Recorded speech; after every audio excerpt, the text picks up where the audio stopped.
నేను ఒక్కటి మాత్రం స్పష్టంగా చెప్పాను, ప్రాజెక్టులు డిజైన్ చేసింది, ప్రాజెక్టు కట్టింది, కమిషన్ల కోసమైన మాట తప్పు కదా. ఎందుకంటే తెలంగాణ మీరు మొత్తం వినండి, పల్లె పల్లెలో పల్లెలు మొలిసే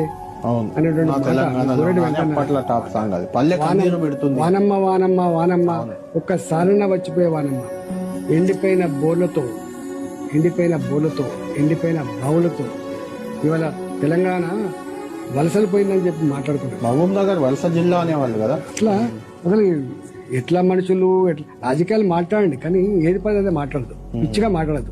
కాళేశ్వరం ప్రాజెక్ట్ అంటే ఒక ఆటబొమ్మ కాదు. 3 బ్యారేజీలు ఉంటాయి గోదావరి మీద, 200 కిలోమీటర్ల టన్నెల్స్ ఉంటాయి, 1500 కిలోమీటర్ల కాలువ ఉంటది, ఒక 19 సబ్ స్టేషన్లు ఉంటాయి, ఒక 20 రిజర్వాయర్లు ఉంటాయి. ఇదంతా కాళేశ్వరం ప్రాజెక్ట్ కాదట. ఒక 2-3 పిల్లర్లు కుంగిపోయినాయి. ఎన్నిసార్లు కుంగిపోలే? నాగార్జున సార్లు కుంగిపోలేదా? కడెం ప్రాజెక్టు గేట్లు కొట్టుకపోలేదా? తొందరగా మంచిగా చేసి రైతులకు నీళ్లు ఇయ్యాలి, గాని ఇవి కాదు కావాల్సింది, రాష్ట్రానికి ప్రజలకు కావాల్సింది.